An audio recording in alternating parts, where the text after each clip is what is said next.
I groaned inwardly as the first drops of rain began to fall. I had planned everything so meticulously. The exact date so it wouldn't interfere with work, the flight booking, searching the internet for hours on end for the perfect location, only to overlook something so obvious: the bloody weather. I cursed under my breath as the rain picked up momentum, covering the windshield of my newly rented car. And to make matters worse, I was starting to think that I was lost. I was out here because I needed to get away from it all. Eat, sleep, work. The same routine month after month. It was driving me crazy.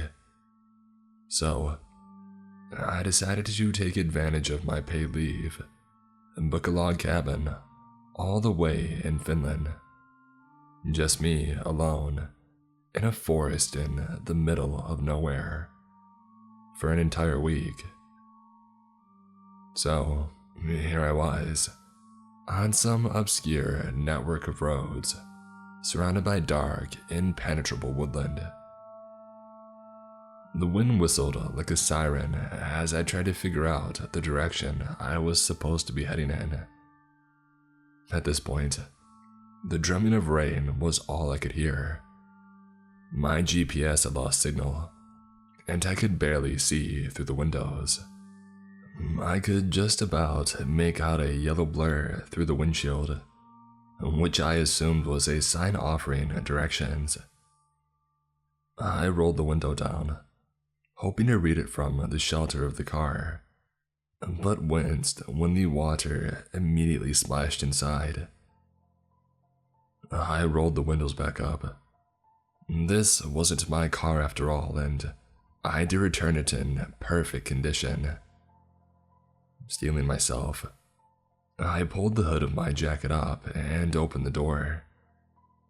Immediately, the rain hammered itself upon me in a relentless fashion, leaving me drenched as I miserably trudged towards the bright yellow sign, which fortunately, it had what I was looking for. The resort where my cabin is located should be no more than 2 kilometers away. I was about to turn and leave, but from the corner of my eye, I noticed some words hastily spray painted on the sign. Beware of the Vi. What on earth was that supposed to mean? No idea. The letters were washed out and fading, and it wasn't possible to read the rest of the last word. I shrugged it off. I was only getting wetter the longer that I stayed out here, so I hastily walked back to the car. Throwing it into gear, I stepped on the accelerator, and I made my way down to the cabin, feeling ever so slightly uneasy. The sky was black as char by the time that I had reached the cabin, but the moon cast just enough light to see the surrounding area, painting an eerie glow over everything in sight.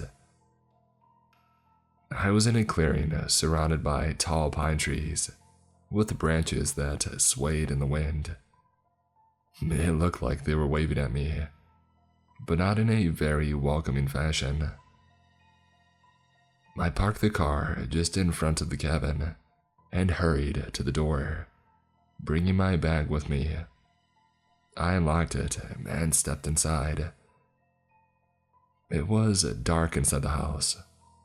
I was going to have to hook up the generator tomorrow to get the lights working, but for now, I used my phone's flashlight to guide me upstairs to the bedroom, changed out of my wet clothing, and laid down on the bed. It took me a long time to finally fall asleep. The rain hadn't eased off the slightest since yesterday, so I was stuck indoors. I spent most of the day exploring the cabin, which had a pretty simple layout. The ground floor had a living room with 2 leather couches and a log fire between them. Across from it was the kitchen, which luckily had running water. Upstairs was the bedroom that I slept in last night, a bathroom, and a small additional room which I assumed was for storage. I happened to be in that room now, slumped against the wall playing games on my phone to pass the time, miserable that my plans of exploring the great outdoors were ruined. I also couldn't figure out how to start up the generator, so the house had no electricity, which meant no lights. I admit, I lost track of time, and hours later, I realized it was almost midnight. I hauled myself up, and upon turning the flash on my phone on, I saw something that I hadn't noticed before. A scrunched up piece of paper pushed into the corner of the room near the doorway. I picked it up and I smoothed it out, squinting to read the hastily scrawled message. When the visitor comes, don't let it in. My feeling of unease grew as I remembered the warning I had encountered on the sign yesterday. Could it possibly be related to this? Who on earth was the visitor? As if to answer my question, something started knocking on the front door. If I was uneasy before, now I was completely creeped out. Rather than go to the door, I quietly made my way to the bedroom, which faced the front of the house, and tiptoed to the window. I couldn't see the doorstep, so I held my breath and I slowly opened it, craning my neck to see who it was. Through the darkness, I could see the silhouette of someone standing by the door. Whoever they were, they didn't look really tall or threatening. The cabin wasn't far off the road. Perhaps their car had broken down or something, and they needed help.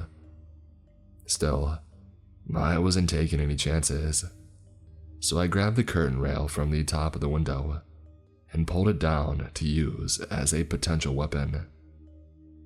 Quietly, I walked down the stairs to the front door and looked through the peephole. I breathed a sigh of relief when I saw who it was, an old, harmless-looking woman. "Hello," she called out. "Anyone home?" I turned the key and opened the door, seeing her properly for the first time. She was definitely old, probably in her 60s. What in the world was she doing out here in the middle of the night? "Hey," I said, "is everything okay?"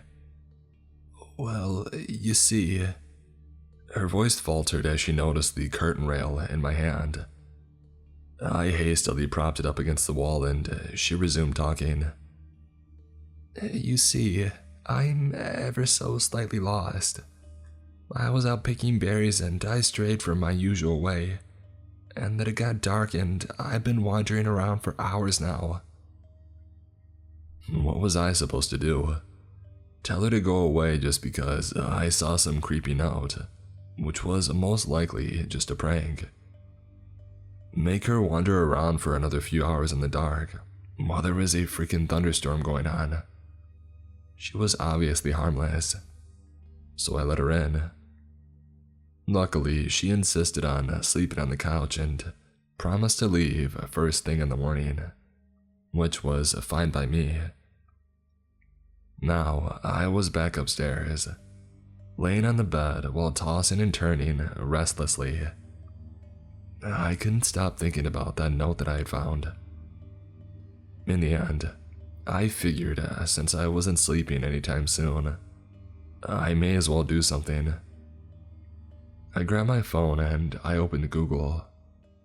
"Here goes nothing," I muttered as I keyed in "the visitor" and pressed search. Unsurprisingly, nothing relevant showed up. Not to be deterred, I began delving deeper, typing in more specific searches. Eventually, I came across an article of some obscure wiki, which was supposedly about urban legends and unexplained events. It looked promising, so I opened the page, and I began reading. The Visitor is a shape-shifting entity that originates from an old Finnish folktale, which dates back hundreds of years. Yet many people believe its existence to be real. Several people have even claimed to have witnessed it firsthand. Sources provided below. I skipped several transcripts of interviews and I continued reading. According to tradition, the Visitor has a weakness. It cannot enter any dwelling or structure unless it is given permission. However, the Visitor is cunning. Being a shapeshifter, it will assume the form of something else. Typically, the least intimidating thing it can think of in a bid to gain entry. Once it's inside, it will usually wait until its victim or victims are asleep, or at the very least until nightfall, as it is powerless during the day. Then, it will then revert back to its true form and attack them in an extremely brutal fashion. Immediately, my thoughts went to the old woman I had invited inside. I began shaking. My blood turned to ice, and my heart started pounding in my chest once I had realized what I had done. I had just let the Visitor in, and now I could hear the stairs creaking. Adrenaline pumped through my veins as I frantically grabbed my keys and rushed to the window, throwing it open. I leapt outside and hit the ground hard. Seconds later, I heard the window explode as shards of glass rained down on my back. Winded and bleeding, I staggered over to the car and I leapt inside, turning the key in the ignition. Just as I had slammed my foot on the accelerator, I heard a massive thud behind me. Whatever the Visitor's true form looked like, it was big. Heart pounding, I sped down the road as it gave chase, emitting loud, deep growls. I glanced at the rearview mirror and saw the abomination for the first time. It was a hellish being, huge and skeletal with a grinning skull-like face. It was humanoid but dropped down on all fours as it continued to chase me. It was fast, although apparently not fast enough to catch up to a car going nearly 100 miles per hour. I watched it through the mirror as the terrifying beast began getting smaller and smaller. At that moment, I really believed I was going to get away. And then I lost control of the car. It violently wobbled from side to side as I wrestled with the wheel, trying to get it under control. I coughed as I started to inhale the smell of burning rubber as the car began screeching to a halt. I realized at that moment that I must have punctured a tire. I desperately tried to get the car to move, but it was no use. There was nothing I could do. Sobbing and shaking, I held my head in my hands and I waited for it all to end. Minutes passed, yet nothing happened. I looked up and a wave of relief hit me as a police officer walked towards my car. He was holding a flashlight and had what looked like a gun holstered on his head. "It's okay," he called out. "I've taken care of it. You can come out now." I was about to open the door, but hesitated. I wasn't buying it. Why was an officer out here in the first place? Why hadn't I heard gunshots or the sound of a struggle? "Sir," called the officer sharply, "I need you to exit the vehicle immediately for your own safety." I slammed the horn of the car to drown out his voice. The Visitor had tricked me once and it wasn't going to fool me again. The supposed police officer pulled out his gun, pointing it at me and yelling that he would shoot if I didn't open the door. I ignored him. It was all an illusion so long as I didn't let it in or leave the car. I was safe. Eventually, the visitor gave up and transformed back to its true form. I stared at its grotesque face, unable to look away. Its skin was stretched tightly over its skull, and it had a grinning, serrated smile. However, when I looked into its smoldering eyes, I saw undisguised rage. It stared me down for what seemed like eternity, before turning and disappearing into the night. Head spinning, I slumped back into the seat, struggling to comprehend what had transpired in the past 24 hours. Eventually, I fell asleep or passed out. I wasn't entirely sure, but by the time that I was awake, it was midday. I changed the tire as quickly as I possibly could and I drove away, leaving the nightmare that was the last few days behind me.